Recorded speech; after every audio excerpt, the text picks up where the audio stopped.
everyone. 今日は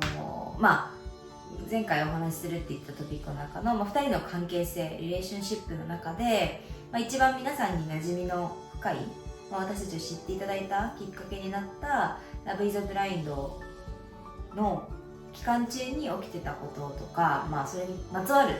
ことをピックアップしてきましたので、それについて解説していきます。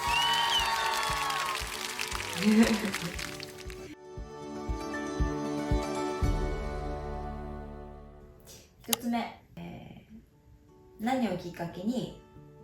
Love is Blind Japan に参加したか。和田さんと何をきっかけに参加したの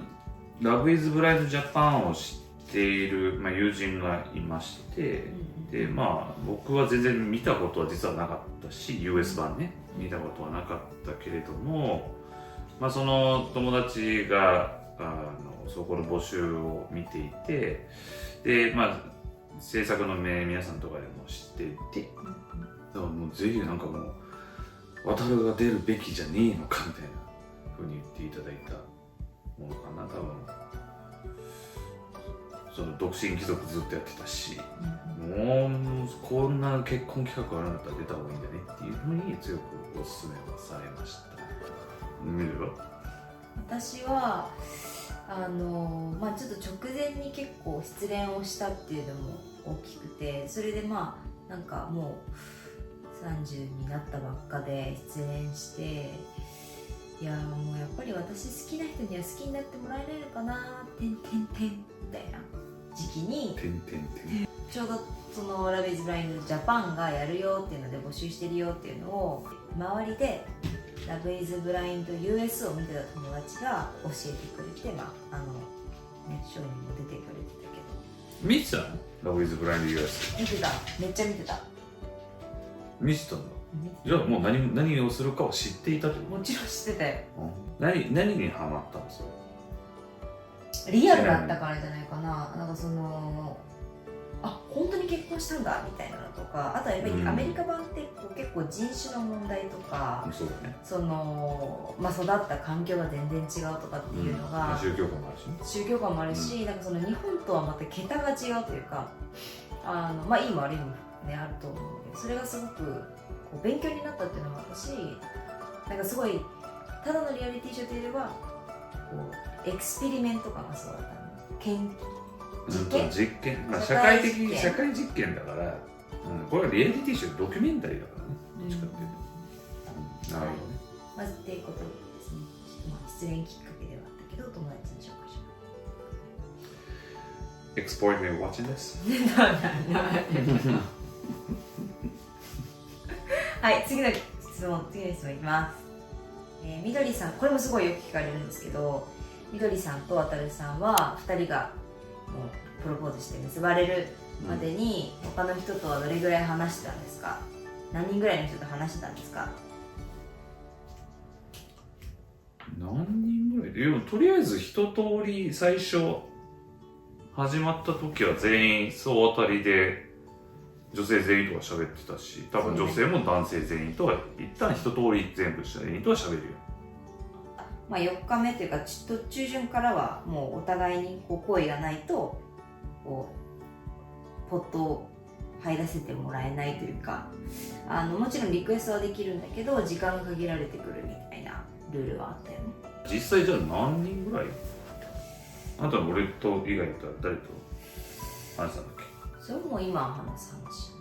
あ、そうなの？それを聞きたかったんじゃないのみんな。いやでも最後までお話ししてたのは2人、和田さんいて2人でしたね。全然たくさん和田さんとも話せてたわけじゃないから、そこで絶対違うっていうふうに決めつけるのもなとは思ってたから、いろんな人と話そうっていう気持ちではあったけど、最後7日目とか8日目ぐらいからは渡るさんにしか気持ちが向いてないのに、逆に中途半端な気持ちでお話しするのも違うかなとは思って一人に絞ってましたけど。一人。あなたへ。そう。はい、次。会えない中でお互いを選んだ一番の理由は何ですか？まあ見えてないポッド期間ってこと？そう、ポッド期間の中でお互いを選んだ決め手は何でしょうか？なんかプレゼンあったとは思うんですが、まあ、プレゼンより前にそもそも結構こう絵を送ってもらったりとかしてたし、いわゆるそのロジカルでとかまあ、そういう風にしてちょっと佐野っぽいところを見せつつ、ちょっと右脳っぽいクリエイティブなところが見れた時に、ちょっと面白いかもっていうふうに思ったきっかけはあったかな。でまあでも一番やっぱ大きかったのはそういうのも含めて、実はすごい周りの女性のその仲間女性陣たちの中からいろいろアドバイスもらったりとか、なんかいろいろ話をしてもらって、これあげたらどうだとかプレゼンしたらどうだみたいなふうに言っていただけるようなキャラクター、内面、は一番きっかけになったかなとは思うけどね。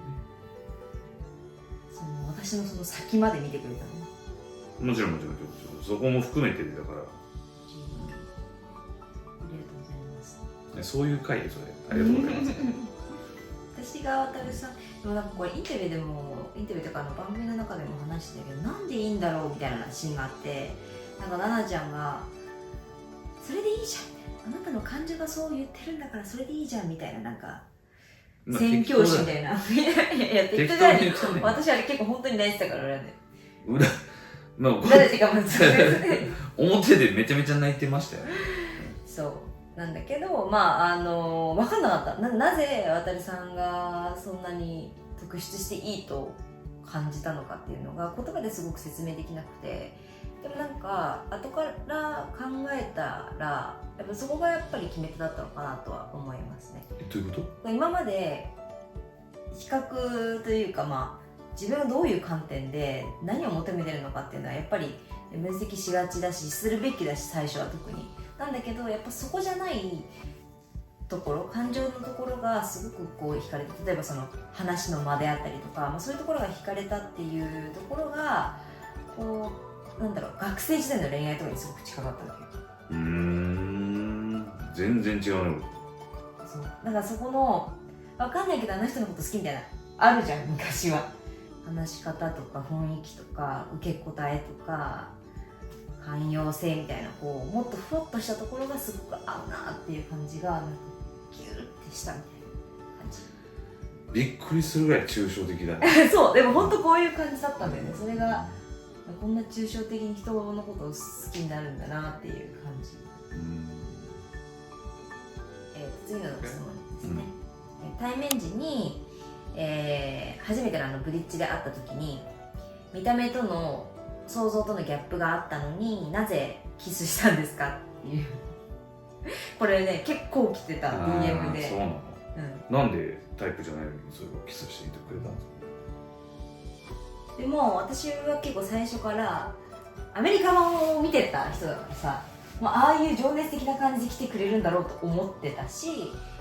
なんかあの時の好きの感情ってさ、もう本当にすごい好きだったから会ってなかったけどね、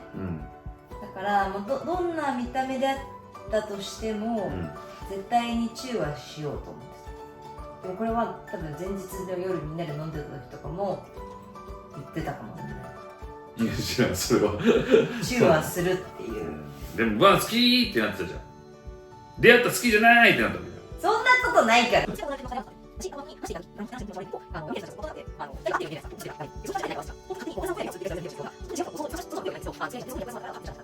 でもカメラの前であなたナンパされたらいかないって言ってた。あれも序盤じゃんって序盤序盤ってなんだよ。もういいよね、やめよう。次の質問で、これも結構ね来る質問なんだけど、同棲期間中は一緒のベッドで寝てたんですか？それがよく来る質問？よく一緒に寝てたんですかね、ベッドというか、一緒に寝てたんですかっていうご質問です。寝てましたよ。でそんなこと言ったら別に星野屋さんでも一緒に寝てたし、同棲期間は俺らは別に同じベッドルーム同じベッドで普通にカップルのように、カップルのようにっていうかカップルですから寝てました。寝てましたよ。ママが名古屋から来た時は、一日帰ってたからね、一緒に住んでたとこじゃないとこに帰りましたけど、その一日以外はずっと一緒にいましたね。